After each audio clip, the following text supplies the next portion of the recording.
बहरहाल अगर मैं अपना जीवन दोबारा जी सकूं तो मैं दोबारा वैसा ही करूंगा जैसा मैंने किया है।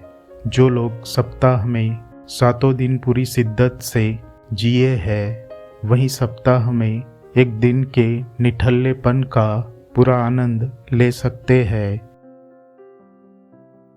नमस्कार, स्वागत है आपका हमारे चैनल MS नॉलेज में।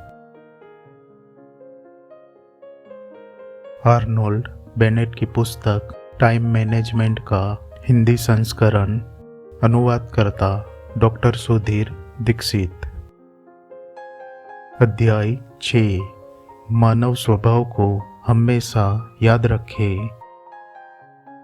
मैंने जानबूझकर शनिवार दोपहर 2 बजे ऑफिस छोड़ने और सोमवार सुबह 10 बजे ऑफिस आने के बीच के 44 घंटों के विशाल खजाने का जिक्र किया है। और यहाँ मैं इस बारे में बात करना चाहूँगा कि सप्ताह में 6 दिन होते हैं या 7। कई सालों तक, दरअसल 40 की उम्र तक, मेरा सप्ताह भी 7 दिनों का होता था। ज़्यादा बड़े और समझदार लोगों ने मुझे लगातार बताया कि सप्ताह 7 के बजाय 6 दिन का होना चाहिए, क्योंकि इसमें आप ज़्यादा काम कर सकते हैं और ज़्यादा सच्चा जीवन जी सकते हैं। और यह निश्चित रूप से सच है कि अब 7 में से एक दिन में किसी योजना पर नहीं चलता हूँ और जो मन में आता है वही करता हूँ। अब मैं सप्ताह में एक दिन आराम करने के नैतिक मूल्य को अच्छी तरह समझने लगा हूँ।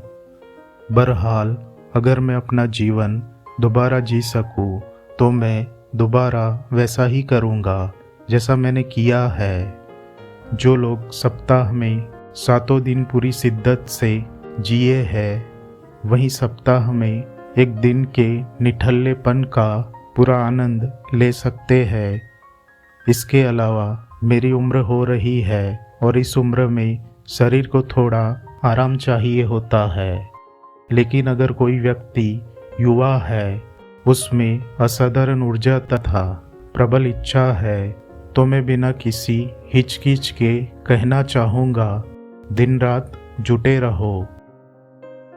लेकिन औसत प्रकरण में मुझे यह कहना चाहिए, अपनी औपचारिक योजना, मेरा मतलब है सुपर प्रोग्राम, को सप्ताह में 6 दिनों तक सीमित रखें।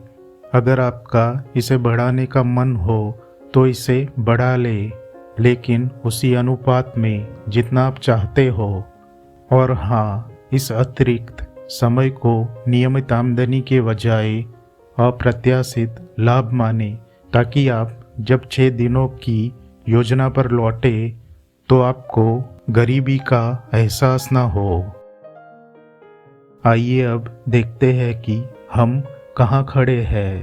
अब तक हमने दिनों की बर्बादी में से कितना समय बचा लिया है।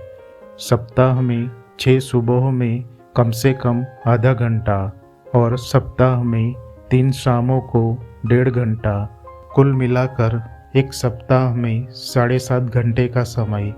वैसे तो हर इंसान के दैनिक जीवन से इससे ज़्यादा समय भी खाली किया जा सकता है, लेकिन मैं हाल फिलहाल 7.5 घंटे से ही संतुष्ट हो जाता हूँ। क्या आप चिल्लाते हैं? आप यह नाटक करते हो कि आप हमें यह दिखाएंगे कि कैसे जीना है, और वह भी हर सप्ताह केवल 7.5 घंटों में। क्या आप 7.5 घंटों में चमत्कार करने वाले हैं? देखिए, अगर सच कहूँ तो हाँ, बेशर्ते आप मुझे करने दे।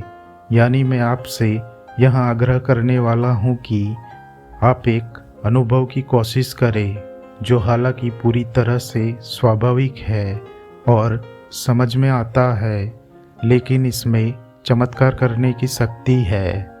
मेरा दावा है कि अगर आप इन 7.5 घंटों का पूर्ण उपयोग कर लेंगे तो आप पूरे सप्ताह ऊर्जावान रहेंगे, उत्साही रहेंगे और सबसे घिसे पिटे कामों में भी आपकी रुचि बढ़ जाएगी। इसे एक उदाहरण से समझिए। आप हर दिन कितना व्यायाम करते हैं। देखिए, अगर आप सामान्य इंसान हैं तो आप सुबह शाम केवल 10 मिनट तक ही शारीरिक व्यायाम करते हैं, लेकिन इसका लाभ आपको पूरे दिन मिलता है और आपका शारीरिक नज़रिया बदल जाता है। अगर 10 मिनट का शारीरिक व्यायाम शरीर को स्वस्थ और शक्तिशाली बना सकता है, तो एक दिन में औसतन 1 घंटे का मानसिक व्यायाम मस्तिष्क को ऊर्जावान और उत्साही क्यों नहीं बना सकता। निश्चित रूप से हमें अपने मानसिक विकास के लिए ज़्यादा समय देना चाहिए। जितना ज़्यादा समय देंगे उतने ही ज़्यादा परिणाम मिलेंगे, लेकिन मैं इस मामले में छोटी शुरुआत पसंद करता हूँ। ध्यान रहे, शुरुआत छोटी है लेकिन परिणाम बड़े हैं।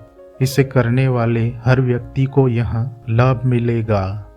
देखिए, साप्ताहिक जंगल से 7.5 घंटे साफ करना भी थोड़ा मुश्किल है, क्योंकि इसकी खातिर आपको कुछ त्याग करने पड़ेंगे। हो सकता है कि आपने अपना समय खराब तरह से खर्च किया हो, लेकिन आपने इसे खर्च किया था और आपको इसकी आदत पड़ चुकी है। अब अगर आप इसे अच्छी तरह से खर्च करने की योजना बनाते हैं तो आपको अपनी आदतों को बदलना होगा। और जैसा हम सभी जानते हैं, आदतों को बदलना बहुत मुश्किल होता है। यही नहीं, परिवर्तन कितना भी लाभकारी हो, उसके साथ हमेशा असुविधाएं आती है। अगर आप कल्पना करते हैं कि आप 7.5 घंटे तक गंभीर मानसिक श्रम करेंगे और इसके साथ ही अपना पुराना जीवन जीते रहेंगे, तो आप गलत सोच रहे हैं। मैं दोहराता हूँ कि इस संदर्भ में थोड़े त्याग और बहुत सारी इच्छा शक्ति की ज़रूरत पड़ेगी, और ऐसा इसलिए है क्योंकि मैं जानता हूँ कि यह काम कितना मुश्किल है। ऐसा इसलिए है क्योंकि मैं ऐसे काम में असफलता के लगभग विनाशकारी प्रभाव को जानता हूँ। इसीलिए मैं गंभीरता से बहुत छोटी शुरुआत करने की सलाह देता हूँ। आपको अपने आत्मसम्मान की रक्षा करनी चाहिए। आत्मसम्मान सारी उद्देश्यपूर्णता की बुनियाद है। किसी भी योजना में असफल रहने पर आत्मसम्मान पर गहरा घाव छूटता है।